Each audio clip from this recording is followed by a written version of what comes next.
Welcome to Crisis in Perception, where we examine the systems shaping our world one book at a time. Today we're doing a deep dive into, well, one of the biggest and maybe most confusing ideas in modern life, democracy. It really is perplexing, isn't it? Especially in the US. It's this concept that almost everyone says they believe in, that they cherish. It's foundational to the national identity. Absolutely. But at the exact same time, there's this incredible skepticism about government. People hate politicians. They don't trust the system. It's almost incoherent. It is. This paradox is exactly where we need to start. You have this deep public love for the idea of democracy, the principle of it. But then you have this widespread hatred for the actual practice of government. And that's the riddle that David Graeber really digs into. The conventional definition we're all taught in school is so thin. Right. Democracy is just, voting for people every couple years. But that can't be it. That popular enthusiasm, that feeling that free people should govern their own lives, it has to come from something much, much deeper than just ticking a box. Something more than just representation. Exactly. And that's why we're turning to David Graeber's book, The Democracy Project, a history, a crisis, a movement. He just fundamentally rejects that thin definition. How so? He treats democracy as a lived practice, a political tradition, not just a legal structure or a constitution on paper. It's an impulse, something people do. So for this deep dive, we're going to follow his analysis. We're going to look at the systems of governance, the structures of power, especially financial power, that either allow that impulse to flourish or actively suppress it. Oh, we want to be clear. This isn't about partisan politics. It's not about which party is better. We're looking at the system itself, the deep mechanics of power that shape why the democratic ideal feels so distant from our reality. Okay, so before we jump into the core ideas, let's get some context on Graeber himself. He was a really unique thinker. Oh, absolutely. He wasn't just a political writer. He was a professional anthropologist and a very respected one. His big famous work was Debt, the first 5,000 years. So he spent his career studying systems of value exchange and social power. That seems like the perfect background for this kind of analysis. It gave him a completely different lens. And crucially, he wrote The Democracy Project, not as some detached academic looking down from an ivory tower. No, he was right in the middle of it. He was a participant. He was deeply involved in organizing with Occupy Wall Street, or OWS. He was on the ground, in the meetings, part of the process.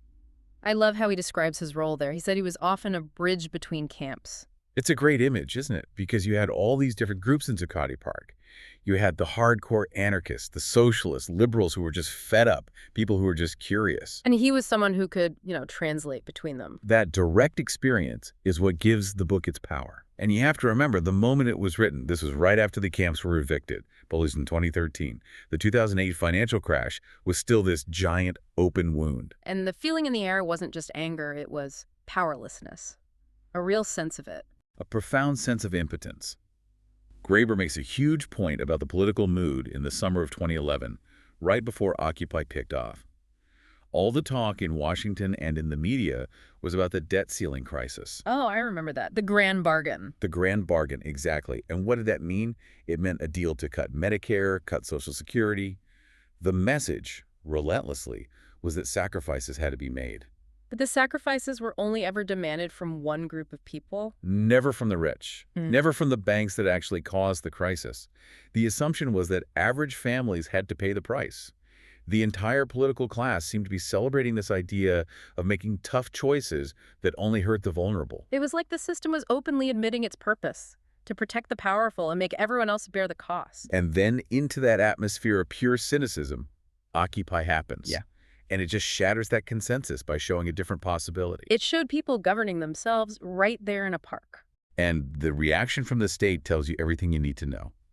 The system's fear of democracy breaking out, as Graeber puts it, was immediate and overwhelming. He has this one anecdote that just perfectly captures that fear. It's from 2012, after the big camps were already gone. The one at Federal Hall. Yes. Tell us about that. So, a small group of activists, maybe 30 of them, they try to hold a simple speak out, a public reading. And they choose the steps of Federal Hall in New York. Which is, the symbolism is off the charts. It's the birthplace of the Bill of Rights. Literally where the Bill of Rights was born. George Washington was inaugurated there. It's federal land. And what happened? The police show up in force. Immediately, they bring in these steel barriers, these pens, and they break up the steps into these little enclosed compartments. The freedom cages. That's what the activists called them on the spot, freedom cages. And you have this statue of Washington looking down on people being put in cages for trying to speak, right across from the New York Stock Exchange. Yeah. The visual is just, it's incredible. And it wasn't just containment, was it? The police were actively hostile. Oh, completely. They had a SWAT team there. They arbitrarily limited the number of people who could even be in the cages. Yeah. They started making random arrests. For what? One person for a noise violation, just for chanting, an Iraq war veteran for using an expletive out of frustration. The message couldn't have been clearer. That your right to assemble, your right to speak, is conditional. It's managed. And it can be revoked at any moment. The state decides. So even at this monument to liberty, the real power dynamic was laid bare. Which brings us to the book's central, and I think for many people, really shocking claim. It really is a bombshell for how we're taught to think about American history. Go on. Graeber argues that the system we call democracy in the United States, this representative Republican form of government, it was explicitly created by the founders to prevent real democracy. To head it off, to control it. Exactly. To control the popular, direct, democratic energy that actually fueled the American Revolution. He says the true democratic tradition, that impulse for self-governance, it lives on, but it lives outside of our formal political institutions, always pushing up against them. Okay, that is a huge claim to unpack. The idea that the U.S. wasn't founded as a democracy, but as a system to contain it. Let's dig into that historical distinction he makes. You have to. Because the founders, we're talking to Madison, Hamilton, Adams, they didn't use the word democracy as a compliment. For them, it was almost a slur. It was a scary A word. very scary word. When they heard democracy, they thought of ancient Athens. They thought of demos kratos, the people ruling directly. So popular assemblies, No, citizens gathering and making decisions themselves. Yes. And to them, that was terrifying. It wasn't some abstract debate for them. It was about protecting their own interests, their own social order. And most importantly, their property. That was the absolute core of it. You can read it right there in the Federalist Papers. James Madison is crystal clear. He says that a pure democracy, A direct democracy. is a disaster. It leads to, in his words, factionalism, demagoguery, and it's incompatible with personal security or the rights of property. He saw it as pure mob rule. Now, hold on. The counterargument you always hear is one of practicality. The U.S. was just too big for direct democracy. You couldn't get everyone from Georgia and Massachusetts in the same room. And that's a fair point about logistics, and they certainly use that as a justification. But Graeber's argument is that the ideology came first. The size of the republic was a feature, not a bug, because it helped them achieve their real goal. Which was? Filtering. Madison wrote that the point of a large republic was to refine and enlarge the public views by passing them through the medium of a chosen body of citizens. A chosen body, not an average body. A chosen body whose wisdom may best discern the true interests of their country. And who did he think those wise people were? Well, people like him, wealthy, educated, property-owning men. Exactly. So the goal wasn't just better governance, it was safer governance. Safer for the elite. Remember, these guys had seen things like Shays' Rebellion, where indebted farmers rose up against the creditors. And what was their biggest fear? What did they think these popular assemblies would do? Two things, specifically. Graeber says their ultimate nightmare was people voting for the abolition of debts and an equal division of property. Those two fears drove the entire design of the Constitution. So the system was built from the ground up to prevent economic redistribution. And the mechanism they chose to do this, elections, was seen at the time as an aristocratic method, not a democratic one. That's going to sound strange to a lot of people. The vote is the sacred heart of our democracy. But not to the ancient Greeks, not even to someone like Aristotle. He was very clear that elections are aristocratic. Why? Because in an election, the people choose from a small number of candidates who present themselves as being better, wiser, more qualified than everyone else. It's literally the rule of the best aristocratia. And only certain kinds of people can even afford to run for office in the first place. You need money, connections, leisure time. Of course. Now, contrast that with the truly democratic method, which was used all over the ancient world. The lottery. Sortition. Yeah. Selection by lottery. You take a pool of all the citizens who are willing to serve, and you draw their names out of a hat, basically. It's the purest form of political equality. Everyone has the same chance. And think about what it does. It kills factionalism. Hmm. Why would you spend a fortune on a campaign or make corrupt promises if your selection is completely random and you only serve a short term? Right. The founders knew all about sortition. They were brilliant students of classical history, and they chose to ignore it completely. Except for one area. Juries. They kept it for juries, but they made sure juries could only decide on facts, not on laws or policy. That omission is so telling. It shows the whole point was to limit the role of the people as much as possible, while still giving the illusion of popular consent. So the word democracy only got attached to the American system much later, when it was politically convenient to rebrand it. Exactly. They sold the system designed to check popular power as the ultimate expression of it. And that fundamental contradiction, I think, is the source of so much of the political alienation we see today. That makes perfect sense. And that initial design to protect property and prevent debt abolition, it connects directly to his next major point about how modern financial systems constrain our freedom. He has a specific term for it. Financialization. Right. And for Graeber, this isn't some abstract economic term about markets. It's very, very concrete. It is. He defines it as a kind of systemic collusion. It's the government and the financial industry working together to make sure that more and more people fall deeper and deeper into debt. It's a policy choice, not just something that happens. A deliberate policy choice. And he argues that this process has just destroyed the trust people used to have in their institutions. There was this idea of the middle class, this feeling that the system was basically on your side. That the police, the courts, even the banks were more or less neutral actors. At least neutral. But that feeling, especially after 2008, has just been obliterated. You have the trauma of the foreclosure crisis, where banks were caught literally faking documents, robo-signing to kick people out of their homes. And what did the government do? It bailed out the banks and did almost nothing for the homeowners. So for millions of people, the state was no longer a neutral referee. It was an active enforcer for the financial industry.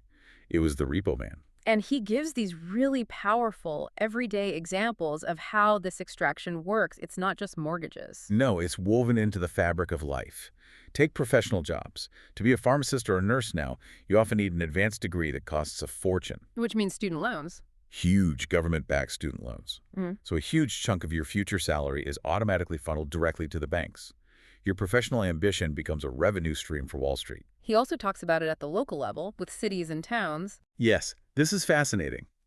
Local governments get pushed into these terrible deals with financial advisors, they get into debt, and then what happens? They're ordered to raise revenue. How? By finding their own citizens. Yeah. Suddenly they're cracking down on whether your lawn is mowed or if your trash cans are in the right place. These aren't about community standards anymore. They're a tax on the poor to pay interest to the rich. That's exactly what it is. In every single one of these examples, you see wealth being pulled from the bottom and sent to the top, with the government acting as the collection agency. So when the main job of the federal government seems to be propping up stock prices and making sure no big bank can ever fail. The line between state power and financial power just dissolves. It becomes, as he says, increasingly unclear. Which is why the OWS activists came up with that term, mafia capitalism. It's a provocative term, but it captures that feeling. A system that feels rigged based on loan sharking and systemic corruption, where the government's role is to enforce the racket. And realizing that the system is the problem, not just a few bad politicians, well, that's what made Occupy so potent. So if the system itself is the problem, the solution can't be to just ask it nicely to change. Exactly. You can't lobby a corrupt system to be less corrupt. Graeber argues the only path forward is to build a different kind of democratic culture from the ground up. Which leads us to how OWS actually organized itself, the idea of horizontal direct democracy. This is where his anarchist background really comes through. He says OWS worked precisely because it wasn't a normal political organization. It was what he calls prefigurative politics. Meaning what, exactly? Meaning you build the new society you want right here, right now, inside the shell of the old one. The way the camps were organized wasn't just a means to an end, it was the end. It was a demonstration. And the engine of that was the General Assembly and the principle of consensus. Yes, and consensus is so often misunderstood. People hear it and they think it means everyone has to agree on everything, 100%. Unanimous voting, which sounds impossible. And it would be, but that's not what it is. Consensus is a process, not an outcome. It's a way of making decisions where everyone has an equal say, And you keep reworking a proposal until nobody feels like it violates the core principles of the group or that they're being forced into something they hate. It's about problem solving and not winning a vote. It's collective problem solving among equals. It prioritizes inclusion over speed. And they had to invent these social technologies to make it work in a huge crowd. Like the people's mic. The people's mic, the hand signals. Yeah. All of it was designed to facilitate deliberation. You had the twinkling fingers for agreement, the crossed arms for a block. It was a shared language. And the idea of a block was very serious. It wasn't just that you disagreed. No, a block was basically a veto. You could only use it if you truly believed the proposal would damage the movement or violated its fundamental ethics. You could also stand aside, which meant, I don't like this, but I won't stop the group from doing it. So it required a huge amount of good faith and mutual respect. An incredible amount. It requires you to actively listen to people you disagree with, to try and synthesize their concerns into a better proposal. And Graeber notes that's a skill most of us in modern society have zero training in. We're taught to debate and win, not listen and build. And he had this great term for the effect this process had on people: contaminationism. I love that term. The idea is that once you're exposed to this, once you see real deliberative democracy in action, you're contaminated. It changes your idea of what's possible. It shatters the cynical belief that humans are all just selfish actors trying to maximize their own gain. It shows that collective intelligence is a real thing. It contaminates you with hope, basically. So the process itself was the message. The process was the message. And crucially, he says it only works if you pair it with radical decentralization. You don't bring every little thing to the giant assembly. You empower smaller working groups to make their own decisions. You push power down to the lowest possible level. Okay, so that brings us to what was, as you said, the most confusing thing for outsiders: the refusal to make demands. The media went on and on about this. What do you want? What is your one clear demand? And Graeber says that question completely missed the point. It was a profound strategic political refusal. By not making demands, they were refusing to grant legitimacy to the very system they would be making demands of. They were saying, you're not the ones with the power to fix this. You're the problem. Precisely. This gets at his distinction between protest and direct action. Okay, what's the difference? A protest is an appeal to authority. Yeah. You're saying, please, powerful people, change this law for us. You're still accepting their authority. Direct action is different. Direct action is acting as if that authority doesn't exist. It's acting as if you're already free. So by occupying the park, setting up a kitchen, a library, a self-governing assembly, they weren't asking for permission. They were just doing it. Their very existence was the challenge. Their existence was an act of continuous civil disobedience that rejected the state's right to tell them how and where they could assemble. And the media, the pundits, they saw this as a weakness, as a lack of focus. But what if they had focused? I mean, what if they'd pushed for something concrete, like a financial transactions tax? Couldn't that have been a tangible win? That's the classic reformist argument, and it's a valid question. But Graeber's perspective is that movements that focus on small legislative goals often get co-opted and then fizzle out. The system absorbs them. It absorbs them, waters down the reform until it's meaningless, and nothing fundamentally changes. He argues that Occupy's power was in its radicalism.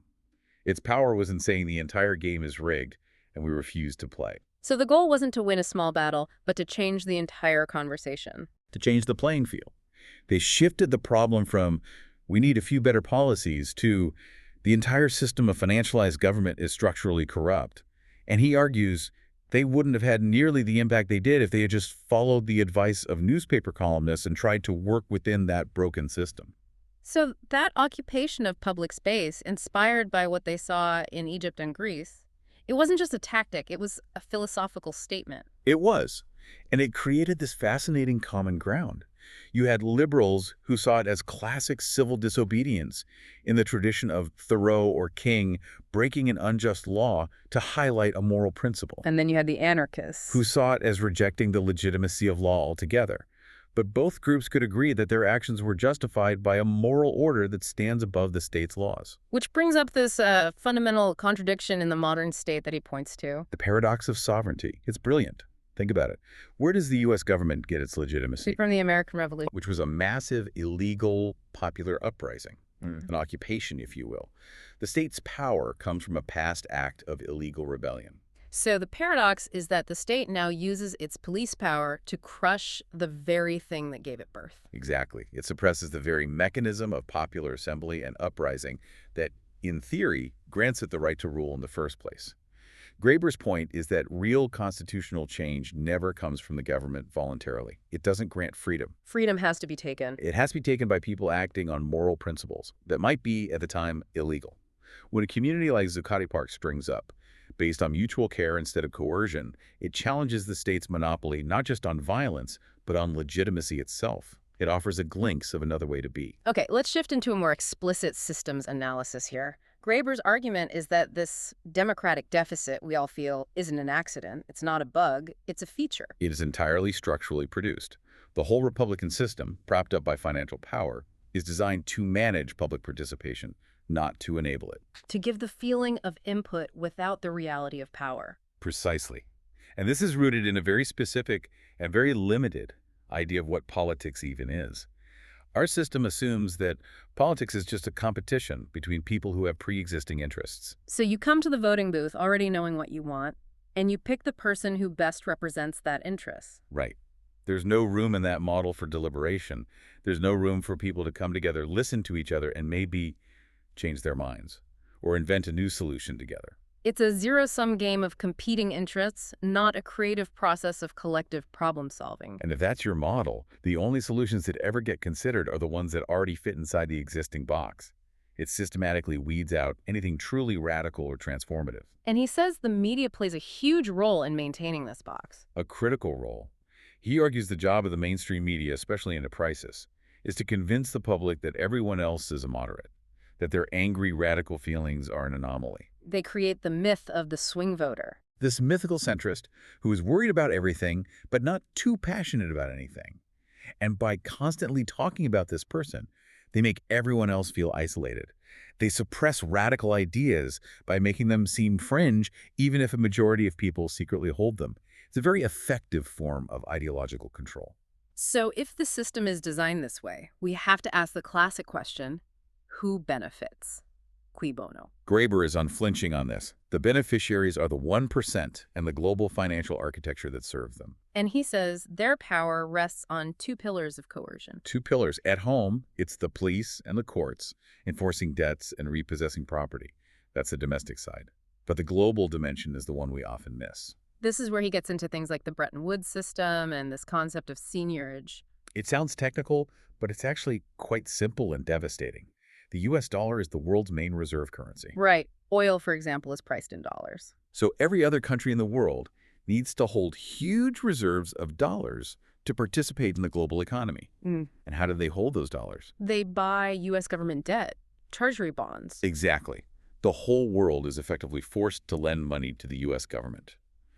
This incredible advantage, being the country that prints the money everyone else needs, is called seigniorage. It means the U.S. can run up huge deficits that other countries essentially have to finance. And what is that deficit mostly made of? War debt. Military spending.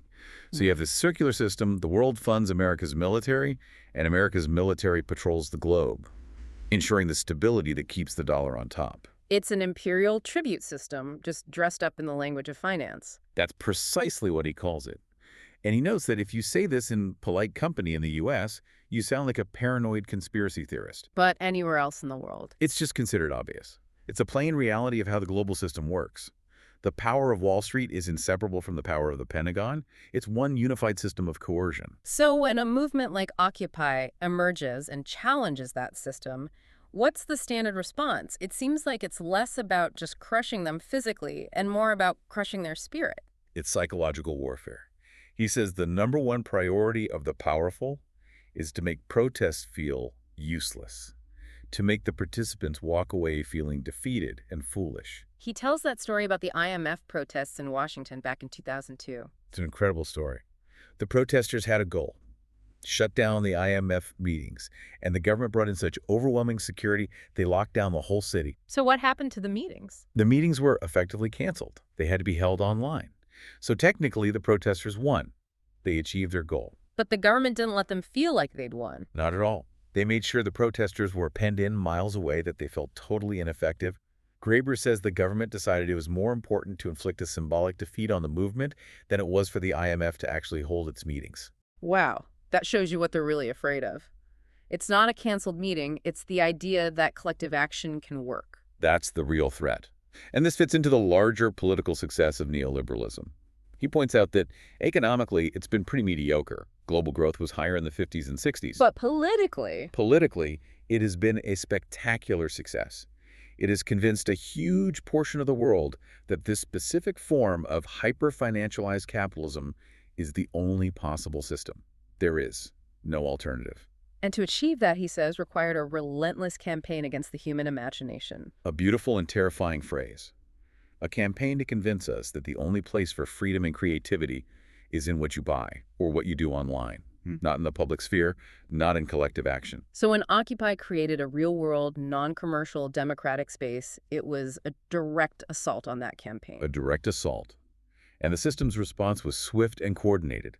The fact that all the major Occupy camps across the country were evicted within a few days of each other in November 2011. That was no coincidence. That was a federally coordinated crackdown.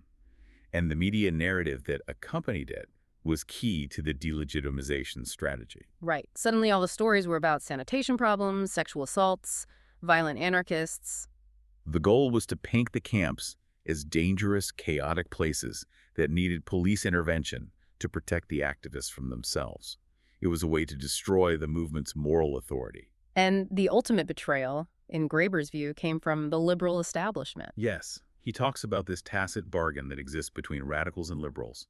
The radicals push the boundaries of what's possible, which creates political space for the liberals to come in and enact reforms. And in return, the liberals are supposed to protect the radicals' basic civil liberties. The radicals stay out of jail, basically.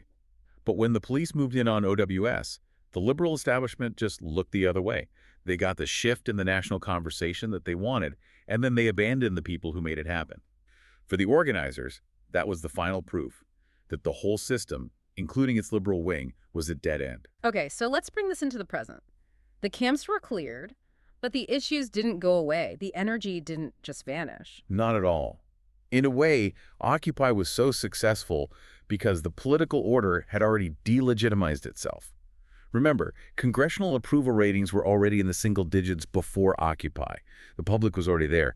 The activists just gave that anger a name and a place. And the economic precarity, the debt machine, that's only gotten worse. It's deepened. The extraction continues. You see it with the working poor, trapped in payday loans with 300% interest rates. You see it with graduates who have mortgage-sized student loans for jobs that don't pay enough. He makes this really stunning point about who we're actually paying. It's staggering. He says that for many, many Americans in those situations, they are now paying more of their income directly to Wall Street in the form of interest and fees than they pay to the government in taxes. Think about that. The primary extractor of wealth from your labor isn't the IRS anymore, it's the financial industry. Which is why the idea of a debt jubilee, debt cancellation, has been such a powerful revolutionary demand throughout all of human history. It strikes at the heart of the modern extraction machine. So how did the movement's ethos survive after the evictions? It shifted tactics. It went from a centralized, highly visible occupation to a decentralized local network of mutual aid and direct action. So things like Occupying foreclosed homes to stop evictions, organizing rent strikes, creating debtors' assemblies where people could collectively strategize about how to deal with their debt. It became less about spectacle and more about building resilient local alternatives. which brings us to this bigger strategic concept of dual power. Dual power is the idea that you don't wait for revolution to happen someday. You start building the institutions of a new society right now, alongside the old corrupt ones. You create liberated spaces. Liberated spaces, alternative institutions, neighborhood assemblies, worker-run co-ops, mutual aid networks. You build a parallel power structure that over time gains more legitimacy in the eyes of the people than the official state does. And Graeber points to a really powerful real-world example where this actually worked. Argentina in the early 2000s. It's an incredible story. After their economy completely collapsed in 2001, there was a massive popular uprising. And they had that famous slogan, Que se vayan todos. They all Uh-huh. must go. It was a total rejection of the entire political class. So what did they do instead? They built their own systems. Neighborhood assemblies started making local decisions. Workers took over bankrupt factories and started running them themselves as collectives, the fabricas recuperadas. They created their own currencies. They built a massive dual power structure born out of necessity. And this put immense pressure on the official government. Immense. The political class had zero legitimacy. So when a new government came in, led by Nessar Kirchner, they had to do something truly radical to win back any public trust. And what was that?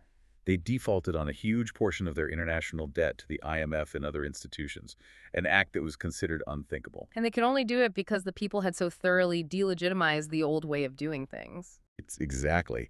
The domestic popular uprising gave the government the political cover to defy the global financial powers. It was a huge victory, not just for Argentina, but for the entire global South. And it all started with a movement that successfully delegitimized its own ruling class. It shows what's possible. When we place this book within our broader themes here at Crisis and Perception, it just clicks on so many levels. It really does. First, there's the theme of systems versus symbolic participation. The idea that voting can be a symbol that masks the real system. Precisely. Graeber shows how these carefully managed elections give us the feeling of control, while the real decisions about our lives are made elsewhere, in the realms of finance and military power. The symbol of participation hides the lack of actual power. Then there's the theme of power disguised as procedure. Yes, we see that on both sides. The U.S. Constitution is a set of procedures designed to limit popular power. But the consensus process of OWS is also a procedure, one designed to maximize it. So procedure is never neutral. Never. The question you always have to ask is, who does this procedure empower? Does it enable equals to deliberate, or does it manage an outcome to protect the powerful? The rules of the game determine who wins. And finally, he just blows up the branding of democracy. He completely does. He takes it away from being this precious artifact of Western civilization that was invented in Athens and then gifted to the rest of the world. And shows it as something else entirely. As a fundamental human capacity, the ability of people to come together and solve their own problems without a boss. It's something that has been reinvented thousands of times in thousands of places whenever people find themselves free from coercion. It's not a thing you have, it's a thing you do. So as we wrap up, what's the core achievement of this book? What does it help us see differently? I think it does two things perfectly. It correctly identifies the problem, this fusion of state and financial power into what he calls mafia capitalism, and it proposes a solution. And that solution isn't a violent overthrow. It's the patient work of building a genuinely democratic culture through practice. It's about challenging the organizing principle of public life, which he says has become bribery. Whether you call it lobbying or campaign donations, the system runs on the assumption that money is what grants you a voice. And he says the deep frustration so many of us feel comes from being trapped in that system. It does. You're forced to spend your life chasing money, often through debt, just to get the power to do something else, to have the time to pursue something meaningful for yourself or your community. And the experience of the camps, he says, showed an alternative. It was a direct challenge to that cynicism, creating a community based on mutual care and solidarity. Without money being the mediator, it proves that another world is possible. He says the revolutionary urge at its core is just an indignation that politics is only about self-interest. It's a demand for something more. It's a demand for a democratic imagination, a willingness to challenge our most deeply held assumptions about what's possible. And he connects this to the biggest crises we face. He says the debt crisis and the ecological crisis are basically the same problem. Both are based on a promise of impossible future growth. Debt is a promise to produce more in the future to pay it back. And our economic system promises infinite growth on a finite planet. Both are promises that can't be kept. So if the problem is linked, maybe the solution is too. This brings us to his final provocative thought for us to chew on. It's a beautiful, radical proposal, he asks. What if we combine a planetary debt cancellation, a great jubilee, wiping the slate clean with a massive reduction in work? Like a 4-hour workday or a 5-month guaranteed vacation for everyone. And the point isn't just leisure. The point is to free up the human time and energy and imagination that is currently consumed by debt and overwork. To create the space we would actually need to practice self-governance, to solve our collective problems, to build that democratic culture. That, he suggests, is what a real revolution might look like. We've been diving into The Democracy Project, a history, a crisis, a movement by David Graeber. We encourage you to read the book yourself or borrow it from a library. For a shorter visual overview of this topic, see the mini explainer linked in the description. If you enjoy this kind of systems level analysis, please like, subscribe, and comment with books or topics you'd like us to explore next.